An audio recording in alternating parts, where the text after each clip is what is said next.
All right, guys, welcome to the show. I have a really big show for you today. So, of course, I'm going to give you updates on what's happening in Gaza. We also have complete and utter Republican chaos right now. They are fundamentally incapable of picking a speaker, at least as of the recording of this video. And they've been trying quite a bit. It's not because they haven't been trying. We'll talk about that. We have Cenk Uygur versus Piers Morgan on the issue of Gaza. Cenk gets really, really heated in that one. And then we also have a laundry list of Trump's former confidants flipping on him, one after the other after the other. And this has huge ramifications for him with his trials, his various trials. So we'll talk about all that and more. Everybody do me a big favor. Please click subscribe to the channel. Doesn't cost you anything. Helps us tremendously in the algorithm. We're trying to continue to grow. So without further ado, let's go ahead and jump into it here. So nothing but gross, sad news coming out of Gaza at the moment. So this is from the UN. Gaza death toll passes 5,000 with no ceasefire in sight. So according to the World Health Organization, they're saying right now, hey man, we really, really need a ceasefire. What's happening on the ground is complete and utter devastation. The latest media reports from the Gaza Health Ministry indicate that the number of people killed in Gaza since October 7th is 5,087. Now, I should be clear, this number is about a day old now. So that undoubtedly that number has gone up since they released this. They say that women and children specifically make up more than 62% of the fatalities, with more than 15,273 people who've been injured. Now, let me be clear. They say 62% for women and children. That is actually not the civilian death number. Because when you count all the civilians, including like male civilians, that percentage skyrockets even more. I'm gonna give you some details on that in a minute. They also go on to say here, in addition to the overall death toll, the number of UN staff members working with the Palestine Refugee Agency has reached 35. So 35 UN staffers have been killed. We discussed this the other day, that there's at least a dozen teachers who have been killed. And they say 40 UN installations have been damaged since the bombing began on October 7th. There was at least one UN shelter that was hit directly, and there were at least 5 others that were damaged with indirect hits. But that was the number that I'm giving you as of like a week ago. Now they're saying 40 UN buildings have been damaged in the bombing. They go on to say nearly 600,000 people are internally displaced and are sheltering in 150 UN buildings, with nearly 420,000 people seeking refuge in 93 of the agency's shelters. This is amazing. So you guys remember North Gaza. They told everybody in North Gaza, you have to evacuate to South Gaza. And then even after they said that, though, the IDF was bombing in both Central Gaza and in South Gaza. And in fact, there was that big story about how 70 people or so were bombed when they were listening to the Israeli officials and they were evacuating from the north to the south. So it's not like, the South is untouched. In fact, it's still getting bombed very heavily. So there's no safe haven, basically, in Gaza right now. No safe haven at all. They say on top of the death toll, there's more than 1,000 people who have been reported missing and are presumed to be trapped or dead under the rubble. So again, that death rate is going to continue to skyrocket. The largest medical facility in Gaza, Shifa Hospital, is now treating around 5,000 patients, many times beyond its normal figure of around 700. The UN spokesperson said on Monday that the average number of people staying in Gaza shelters is around 4,400, around 2.5 times their designated capacity.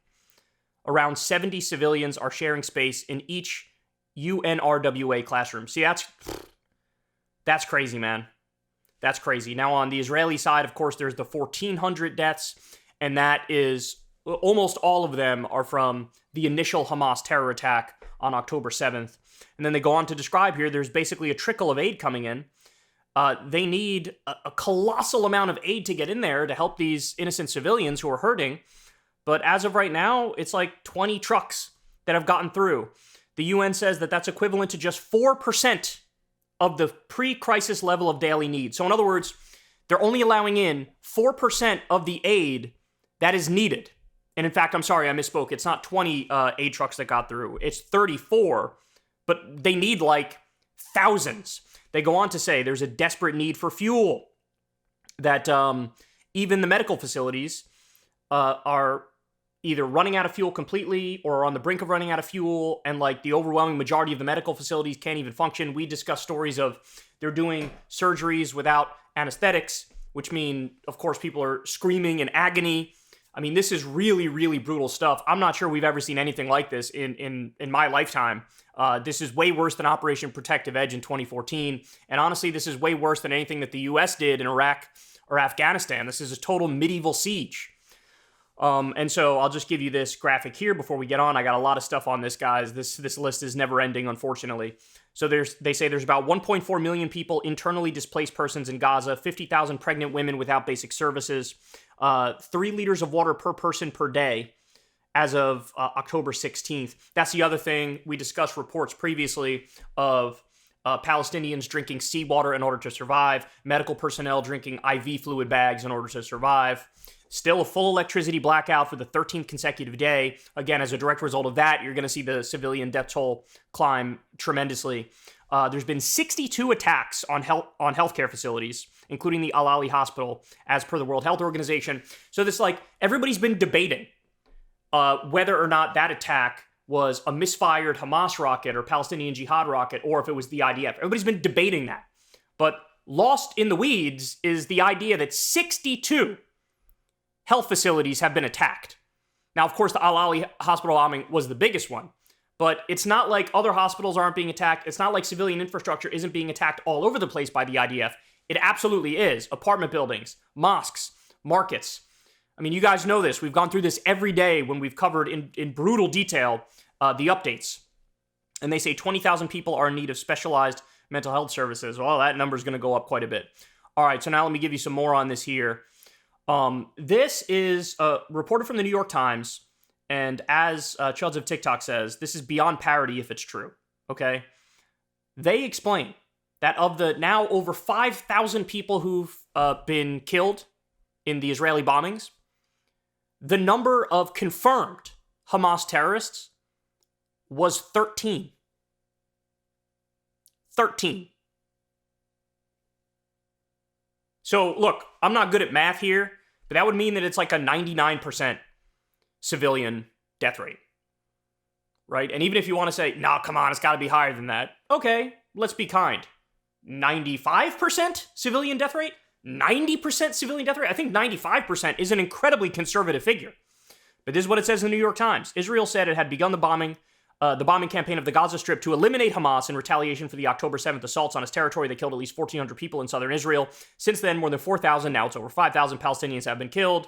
According to the Hamas-run health ministry in Gaza, at least 13 of the casualties have been Hamas officials, according to statements by the group or by the Israeli military. So both Hamas and the Israeli military are saying, yeah, 13. Hamas, the group which controls Gaza, is considered a terror group by the United Nations and the European Union. Some of the deaths could not be independently verified. So again, that's just astonishing. And even if we say, no, it can't be that low, let's jack it up massively, you still have a 90%, 95% civilian death rate. Astonishing stuff, man. So I'm going to give you guys a warning for this one. You're about to see some graphic pictures here, but this is in Mediaite. Quote, what crimes did they commit? Photojournalist captures the horrors in Gaza. So here's one picture right here. I'm going to try to breeze through these again. Warning, these are going to be some graphic pictures. This kid in a family member's arms. It looks like the kid may be dead. By the way, all photos and videos are from Fidel Magari. So credit to this person. He's been witnessing all this stuff firsthand. Here you have operating on babies. Jesus Christ. I don't know how many of them survived, if any of them survived. I'm not going to click the video. Let's continue. Got some more. Another baby who was found under rubble. I don't know if he's alive or dead. Here you have a number of bodies that are being put into ambulances. It looks like they're dead. You have people praying on the side here. You also have more bodies here, people crying. I mean, this is just pure devastation. Another, what looks to be like a toddler in a stretcher, bringing them into the hospital. I mean, this is what's going on. This is the reality of what's happening on the ground. So now we move on over to Israel's former prime minister, Yair Lapid. Forgive me if I'm mispronouncing that. He's going to say something here, which is an astonishing admission. Okay? Buckle up. Get ready for this one. Listen to what he says. If the international media is objective, it serves Hamas. If it just shows both sides, it serves Hamas. Let's hear that one more time. I couldn't believe it the first time I listened to it. Listen again. If the international media is objective, it serves Hamas. If it just shows both sides, it serves Hamas. So the media shouldn't be objective, and the media shouldn't show both sides. He's arguing, look, the media should just be parroting our line, the Israeli government line. That's what he's saying. That's astonishing. And by the way, they have been cracking down on media agencies in Israel. More on that in a minute. Not only that, they've been cracking down on Israeli politicians in the Knesset who are critical of what the IDF is currently doing in Gaza. Really, really authoritarian stuff here. Total hysteria, total mania, total like post 9/11 brain rot that we're looking at here. This is very similar to what it felt like in the United States, the hysteria and the mania after 9/11, where everybody just wanted revenge and retribution and retaliation, and they didn't care about the details or the specifics. All right, more. So look at this. This was reported in Democracy Now! Shout out to Mac, aka Good Politic Guy, for highlighting this for us. The only democracy in the Middle East is currently suspending members of government and arresting citizens who criticize the government. Knesset suspends lawmaker Ofer Kasif for criticizing Israel's war on Gaza. An Israeli Parliament Ethics Committee has suspended Knesset member Ofer Kasif for 45 days after Kasif criticized Israel's assault on Gaza. His suspension comes as Israeli authorities have arrested more than 100 Israeli citizens over social media posts supporting Palestinians in Gaza. No dissent allowed. No free speech allowed. No different opinions allowed. You fall in line. You bow your head. You toe the line. You say what we want you to say. This is a nightmare scenario. This is as authoritarian as it gets. And this, remember, they love to use the line, only democracy in the Middle East. Only democracy in the Middle East. First of all, it's not. Lebanon has some semblance of a democracy as well. And also, Israel is either an ethno-state or a theocracy, or a mix of an ethno-state and a theocracy. So to just call it a democracy is incredibly misleading.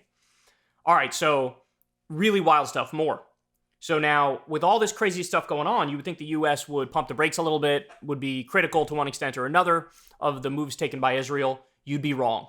So here we have a State Department spokesperson, Matthew Miller. Listen to what he says about the idea of a potential ceasefire. Joseph Borrell, the EU foreign policy chief, said that he expects EU leaders to work toward a call for a humanitarian pause in what's happening in Gaza to bring in some aid. Is the United States in conversation? Shout out to this guy for asking a question from the year 1974. I respect the hair. I respect the button down. I shouldn't make jokes in this segment, but I just had to point that out. With the Europeans about that? Would the United States support such a call? We are in conversations with the Europeans about this question of getting humanitarian aid in, and we are in conversations with the government of Israel and the government of Egypt about how best to get humanitarian aid in. But I think with this question, whether you call it a pause or whether you call it a ceasefire, you have to think about what that would mean in this context when Israel has suffered this terrorist attack, and Israel continues to suffer ongoing terrorist attacks. There are rockets, as I said a moment ago, that continue to be launched from Gaza targeting Israel. Any ceasefire would give Hamas the ability to rest, to refit, and to get ready to continue launching terrorist attacks against Israel. You can understand perfectly clearly why that's an intolerable situation for Israel. A ceasefire is an intolerable situation for Israel. Why? Because Hamas. But hold on. According to their own admission, they killed 13 Hamas terrorists, and they've killed 5,000 innocent civilians. The low number of women and children who were killed was 62%. They are leveling civilian infrastructure in Gaza. They are doing a medieval-style siege, not allowing in food, fuel, water, etc. And you're saying we can't do a ceasefire because Hamas. Listen, Hamas is not a get-out-of-jail-free card, where it's like you say the name Hamas and then voila, we're allowed to commit however many war crimes we want and violate international law willy-nilly. That's not how this works. So this dead-eyed ghoul is a liar. He is a paid liar. We can't do a ceasefire because of Hamas. Well, that's cold comfort to a Palestinian grandma who's dying because she has no clean water. It's unbelievable, the stuff that they say, man. So we are, look, despite some different rhetoric around the edges from Democratic politicians, the policy of the U.S. government is across the board united and consistent. It's Israel has a right to defend itself. We're not for a ceasefire. Israel, and now you get the furthest left position that they allow is, let's pause the bombing for a little bit to deliver more humanitarian aid, and then you go back to bombing. So in other words, the Democratic position on this is bomb nicer. It's not call for a ceasefire. It's not end the bloodshed.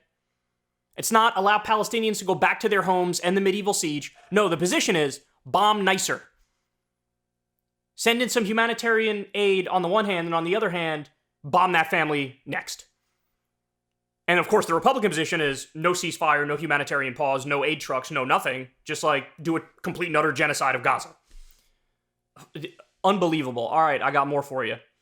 The IDF tells the Times of Israel it is concerned that Hamas might release more hostages, which might delay the ground invasion. So originally we were told, hey, they're not doing the ground invasion because there was some bad weather in the region. There was a lot of rain that came, and that was true. Early on, there was rain right after the troops, got set up on the border. So we heard that, and then that became, okay, but now people really are worried about the hostages, so what are we going to do? It seems to me the Israeli government wants to do the ground invasion, but they're being held back. They're afraid of the negative PR if they do a ground invasion while there are still hostages. And then there's another theory, which we'll get to in a minute, as to why they've held off on the ground invasion. But in the Times of Israel, they're saying that it's concerned Hamas might release more hostages because that would delay the ground invasion. All right, more. And by the way, there were some hostages that were released. We're going to get to more on that in a little bit in this segment. Here we go. Trita Parsi. He's an expert on the issue of Iran and U.S. foreign policy. He says, wow, U.S. official tells Yonatan Tuval that Israel's ground invasion has been delayed to give the U.S. time to prepare for the broader regional war Israel's invasion of Gaza will spark. Hence, I assume, Biden's refusal to call for de-escalation. So, in other words, this is the other theory as to why they haven't ground invaded yet, even though they're set up for it. It's that Biden said to Israel, hold on, you could do your ground invasion, but wait a little bit. The U.S. military needs to make preparations so that when Hezbollah jumps in, we could bomb them on your behalf. And if Iran gets even more directly involved, we can bomb them on your behalf. So we need to be prepared for all-out war in the Middle East. So just hold your horses a little bit on the invasion. You can do it, but let us get prepared to be directly involved in another Middle East war. Oh my God. All right, more. The World Health Organization says nearly 2/3 of Gaza's health facilities have ceased functioning. 2/3. I can't imagine. You're a civilian. You have a serious injury. You were piled under rubble, rocks. An apartment building collapsed on your head. You need help. You go to the hospital and they go, we can't help you. We don't have anesthetic, so we can't do a surgery. Or if we do a surgery, it'll be the most painful thing that's ever happened on Earth. And also, we don't have fuel. We can't do anything here. And this is all happening. Israel is doing this on purpose with the backing of the United States of America. More. The UN reports at least 42% of Gaza's housing units are damaged or destroyed. 1.4 million Gazans, or more than half of the territory's population, have been displaced. 42% of Gaza's housing units have been destroyed by Israeli bombing. So nearly half of Gaza has been wiped off the map. So here's a little bit more on some of the hostages that were released. There were 2 American hostages that were released, and then I believe there were 2 Israeli hostages who were released. So this is in CNN. One of the released hostages, quote, I went through hell. That's the title. This is an 85-year-old hostage. Then they go on to say in the article, Lifshitz, that's what her name is, said she was initially grouped together with 25 other people before her captors separated her into a smaller group with 4 other individuals from her kibbutz. She said they slept on mattresses on the floor of the tunnels, ate the same food as Hamas fighters, and received regular treatment from doctors during her incarceration. Quote, they really took care of the sanitary side of things so that we didn't get sick, Lifshitz added.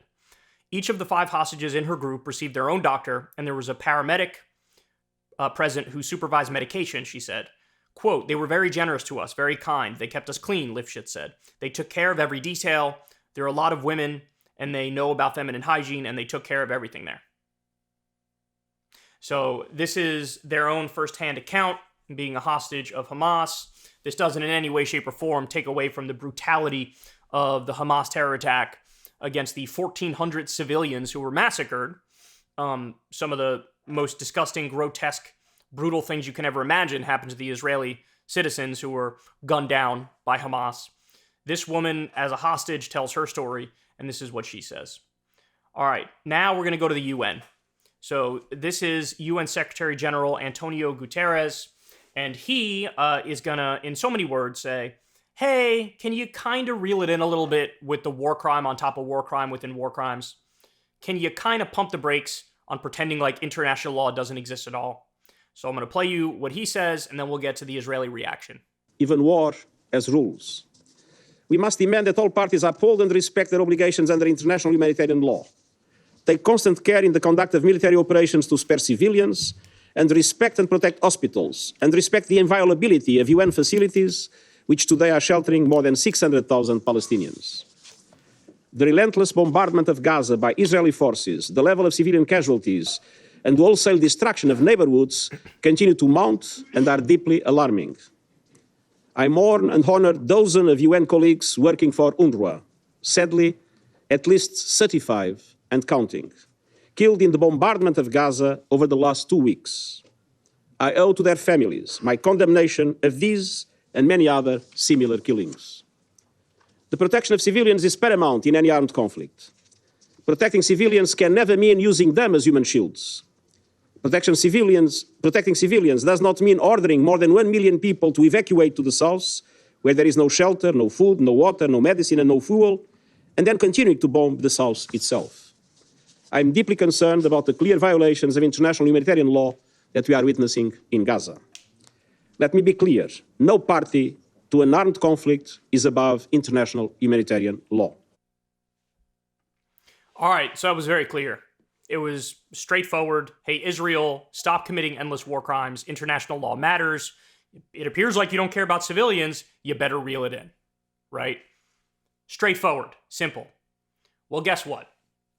Now we have the Israeli ambassador weighing in on this, and listen to how unhinged this is. This morning, when he started his speech at the Security Council by saying that Hamas attacks did not happen in a vacuum, this is really something that every decent person, it should be unfathomable for each and every one of us. Mr. Secretary General, the UN was established to prevent atrocities, to prevent such atrocities like the barbaric atrocities that Hamas committed. And like the ones that you're carrying out in response, where there's over a 95% civilian death rate, and you're doing a medieval siege against a 2.3 million innocent civilians? Like that too? All right, he's not done. The UN is failing. The UN is failing, and you, Mr. Secretary General, have lost. The UN is failing, but not for the reason you think. The UN is failing because they're incapable of reeling you in. All morality and impartiality. Because when you say those terrible words that these heinous attacks did not happen in a vacuum, you are tolerating terrorism. Oh my God. So apparently earlier on in the UN head speech, he brought up the Hamas terror attack and he was like, look, this didn't happen in a vacuum. That's not a justification. That's not a rationalization. That is an attempt at an explanation. It's saying, hey, look at the circumstances which led to this. And of course, the broader point is, maybe it's the endless occupation. Maybe it's Palestinians living in a permanent police state. Maybe it's people in Gaza having zero rights at all and being bombed on a regular basis. Maybe it's people in the West Bank who get their villages bulldozed to the ground by illegal ultra-Orthodox Israeli settlers, and then they just steal their land. That was the point. It's not to say, I support Hamas massacring civilians. Of course not. So this is a total bait and switch. He's straw-manning the guy to then knock down the straw man, to say, oh, you're defending Hamas. He's not defending Hamas. He's saying, How did we get to this point where this happened? And what do we do to make sure it doesn't happen again? He's still not done. Wait for it. Tolerating terrorism, you are justifying terrorism. Hamas, as the minister explained, beheaded babies, burned families, raped women, abducted kids, babies, Holocaust survivors. And the SG is blaming the victim? You are blaming Israel? Blaming you for killing over 95% civilians in response. For now, tripling or quadrupling the number of civilians that Hamas killed. That's what you're being blamed for. Not for the terror attack. Not for the Hamas terror attack on you. For your own terrorism in response to it. Like this guy's, look, I don't know how else to get this across. This is dense on purpose. This is misleading on purpose. This is cry bully shit, is what it is. This is a pure blood libel. This is a pure blood libel, and I think that the Secretary General must resign. So for those of you who don't know, blood libel is an old anti-Semitic trope. You know, when the argument was made that, you know, Jews are uniquely evil and they control the world and they like drink the blood of babies and they do, like there were all these anti-Semitic conspiracy theories and tropes that many people believed. And he's saying that because the head of the UN said, hey, chill with the war crimes, hey, chill with violating international law. And also, by the way, how do we get to the point where this Hamas terror attack happened? Did it happen in a vacuum? Did they wake up one day and say, I am only filled with pure hatred and I get killed because I get off on killing? Yes, more. Is that how it happened? Or was there a backstory that led to it? Not to justify it, not to rationalize it, none of that stuff, because of course it is condemnable and disgusting and grotesque and brutal. But to say, how did this happen? How do we get to this point? Because he brought up those points, they go, oh, you're doing blood libel and you need to step down. So simply by asking, Israel, can you please follow international law? He's flipping out and saying you need to resign. So grotesque. We're not done. So, of course, there was the raging debate around the Al-Ali hospital and, hey, who bombed it? Was it a misfired Islamic Jihad rocket or Hamas rocket, or was it Israel bombing it? And look, you guys can go check out my original segment on that. I took all the evidence that we had at the time, and I broke it down in detail and gave you my take. My general takeaway is Hamas and Islamic Jihad don't have rockets that are that powerful. When you play the audio on a rocket from Hamas, it's these little rinky-dink things that they slap together using like broken down pipes and what remains of the munitions that Israel shot at them. They're tiny rockets. They really don't have the ability to kill massive numbers of people. So based on the sound of it, and also based on Occam's razor, that the most likely scenario is the people who fired that rocket are the same ones who fired 7,000 other rockets into Gaza, right? Like that's the default perspective, right? So breaking down all the evidence at the time, I came to the conclusion it probably is the IDF. Then there was like London School of Architecture did a forensic analysis of it, and they said the same thing, that they don't think that it was a misfired Islamic Jihad rocket. Well, Israeli intelligence and US intelligence came out and they go, actually, we did our own study. And we say, in fact, it was Hamas. Well, the New York Times chimes in here. Israeli and US intelligence officials believe that a projectile captured on video shortly before the Al-Ali explosion was a Palestinian rocket. New York Times visual investigations found that this object was launched from Israel and likely unrelated to the deadly blast. So even the New York Times is now pumping the brakes on the IDF narrative and the US government narrative. But look, this fight's going to rage on. Fact of the matter, though, is this. Even if you want to say, oh, dude, that was definitely Hamas or that was definitely Islamic Jihad and they definitely did the Al-Ali hospital bombing, this number is not made up. In fact, we just covered it. How many other hospital bombings have there been since this fighting started in Gaza? 61. I should be clear, medical facility bombings, not just hospitals. 61. Are all 61 Hamas? Is it? Is every apartment building that's been bombed Hamas? Is every UN shelter that's been bombed Hamas? Is every mosque that's been bombed Hamas? Is every marketplace that's been bombed Hamas? Was it Hamas that shut off the power and cut off the water and the food and the fuel to Gaza also? Were they the ones who decided to do that? Oh, no, that's right. It was Israel that decided to do that, to do collective punishment in retaliation to a brutal terror attack that they suffered. They saw Hamas do collective punishment of Israelis, and they said, oh, we're going to do collective punishment right back to your civilians. All right, more. Now, this I cannot verify, but I've seen so many of these floating around Twitter, I wanted to share at least one of them with you. This guy says, this was my brother's last post. I'm sorry, Mahmoud. The world has let Israel murder you, and the world is letting Israel murder other families. And then this guy, again, I can't verify this, but I've seen so many of these, I felt compelled to at least bring one of them to you. This guy had said, could be my last post on LinkedIn, as Israel will soon cut off the internet in preparation for our genocide and forced expulsion. This comes with full support of the free world who is cheering Israel on. The world has lost its last sliver of humanity. It is everyone's duty to speak about this. Do not let Israel murder us. And apparently, this very well may have been this dude's last message publicly, and he was killed in the bombing. This is just one example. Like I said, I've seen at least 6 or 7 of these floating around Twitter. Can't verify any of them individually, but based on the casualty number and the fact we know it's at least 62% women and children being killed and over 90% civilian death rate, there's a lot of this going on in reality. A lot of innocent people being murked in reality. All right, we also have this. 24 military personnel wounded in drone strikes on U.S. military bases. 24 U.S. military personnel were reportedly wounded last week after 2 American military bases in Iraq and Syria were hit by drones. U.S. Central Command told NBC News that 20 personnel were injured at the Syrian Al-Tanf military base on October 18th after at least 2 drones attacked the compound, while 4 personnel were injured at the Iraqi Al-Assad military base on the same day. 3 drones were shot down during the attacks, and all injured personnel were returned to duty. The strikes occurred last week, but the extent of the damage was not reported until Tuesday. So there have been retaliatory strikes against U.S. bases in Iraq and Syria, which, by the way, fair conversation to have. Why the hell do we have bases in Iraq and Syria? But there's been retaliatory attacks over what Israel's doing in Gaza, because the world knows full well that we are backing them carrying out this massacre in Gaza. And so they go, okay, we'll go after the Americans too. And then, Jesus, I don't think people realize we are on the brink of all-out war with Hezbollah and Lebanon and Iran, and that would dwarf the Iraq war and make the Iraq war look like peanuts. If we go to war with Iran, it would be disastrous. All right, more.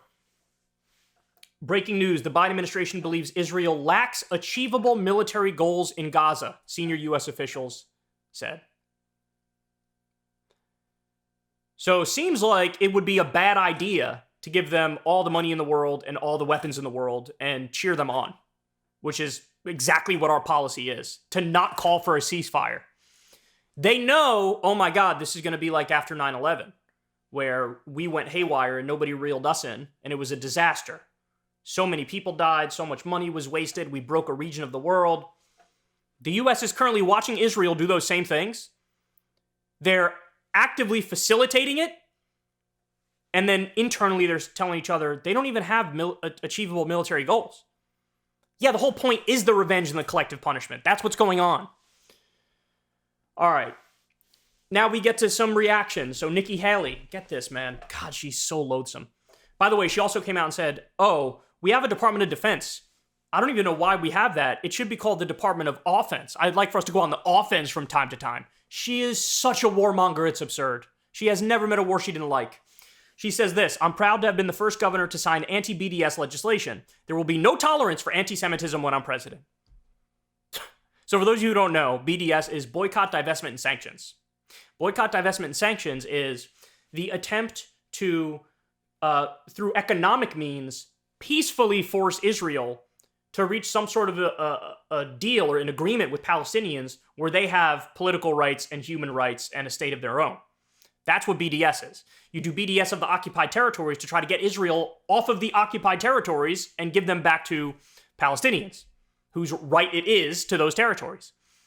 And she says, no, that's anti-Semitic, and I'm banning it. Well, what happened? I thought you guys were all about free speech. I thought you guys were all about free speech and free expression, and even if I don't like what you're saying or what you support, you still have a right to say it or do it. No, she's banning it and saying it's because it's anti-Semitism. So let me get this straight. If Palestinians resist violently, they can't do that because that's terrorism and that's bad. But if they resist peacefully by using economic pressure, doing something like BDS, they're not allowed to do that either. You're going to try to ban it and call it anti-Semitic. So how can Palestinians resist? How can they? They can't. They can't. Your whole point is to say, sit there and take it. All right, more. Look at this. Governor DeSantis just ordered the University of Florida and the University of South Florida to deactivate their Students for Justice in Palestine groups for violating Florida's laws against anti-Semitism. Where are all the free speech warriors on this one? The Dave Rubins of the world, the Ben Shapiros of the world, who love all about free speech. I love free speech. I'm all about free speech, bro. All about free speech, bro. First Amendment, bro. They won't say a goddamn word about this. They'll say nothing, and if they do say something, they'll actually support DeSantis on this. So the argument is, well, I'm just going to declare that the Students for Justice in Palestine group, they're all pro-Hamas, which means pro-terrorist, which means we need to ban them. First of all, that would be a lie, just assuming everybody part of this group is pro-Hamas. I'm anti-Hamas, but I'm also for a free Palestine and Palestinian human rights. The name of the group is Students for Justice in Palestine. He's banning it and declaring you're all anti-Semites. On First Amendment grounds, you can't ban that and shouldn't be able to ban that. And then also, it's not true that they're anti-Semites. That's like saying, if you criticize the government of Saudi Arabia, you're an Islamophobe. Are you criticizing the caliphate? You're an Islamophobe. No, you could not be an Islamophobe, but also be very critical of a Saudi theocracy. You could be very critical of Israel and not be an anti-Semite. There's a conflation there. It's, oh God, unbelievable. So Mr. Free Speech all of a sudden throws free speech out the window when it comes to Israel. All right, and I got one more for you. Look at this, man. There's a whole thread. We're not going to go through the whole thread, but there's a whole thread of people who are getting fired for speaking out for Palestinians now. This from Owen Jones. This is a Jewish man with Israeli family. He used his platform to draw attention to racist dehumanization of Palestinians. He was fired as editor of eLife for doing this. So this guy said the following: "The Onion speaks with more courage, insight, and moral clarity than the leaders of every academic institution put together. I wish there were a The Onion University." And he's quote tweeting, "Dying Gazans criticized for not using last words to condemn Hamas." So that's The Onion being clever. That apparently it doesn't matter how many civilians Israel massacres. You're only allowed to say, Hamas bad. Well, every reasonable person agrees. Hamas bad, Hamas evil, Hamas terrorists for what they did to those innocent Israeli civilians. You can also criticize the IDF for murking 4 times as many civilians now. So this is a guy who cares about civilian deaths. And he says, look, The Onion's doing a better job than most academic institutions. So, of course, I've been informed that I am being replaced as editor-in-chief of eLife for retweeting the Onion piece that calls out indifference to the lives of Palestinian civilians. This is one of many people. Crystal just interviewed somebody who wrote a book about the plight of like a Palestinian father, and that dude had a book tour. It was just canceled. So many people who are in favor of Palestinian human rights are getting thrown under the bus. And there's massive cancel culture directed at them right now. And then the final point I'll make, there was, this was floating around Twitter. There was a bunch of celebrities who released a letter. And the letter there was one letter that was like, let's do a ceasefire. Credit to those celebrities who signed that one. We talked about that on the last show. There's a new one that wanted to commend Joe Biden for his leadership. And it asked Joe Biden to free the hostages held by Hamas. Joe Biden doesn't hold the hostages held by Hamas. That's not, he's not doing it. That's not him. It's Hamas that has it. Why are you asking Joe to release Hamas's hostages? Jesus Christ. Look, post 9/11 mania, that's what it feels like right now. I hate doing these long segments where I give you all the updates, but I feel like we have to do it. But it feels like we're just in Cookiesville, and I don't know how to get out of it. All I can do is give you the news, and you guys do with the information what you will, but everybody seemingly has lost their goddamn minds, and we're all just casually sitting here as Gaza is being wiped off the map and Palestinian civilians are being ethnically cleansed. There's no other way to say it. Hey, y'all, do me a favor and like and subscribe. It helps out big time in the algorithm. Click the bell as well for notifications when videos drop, and watch that video on screen right now. You know you want to.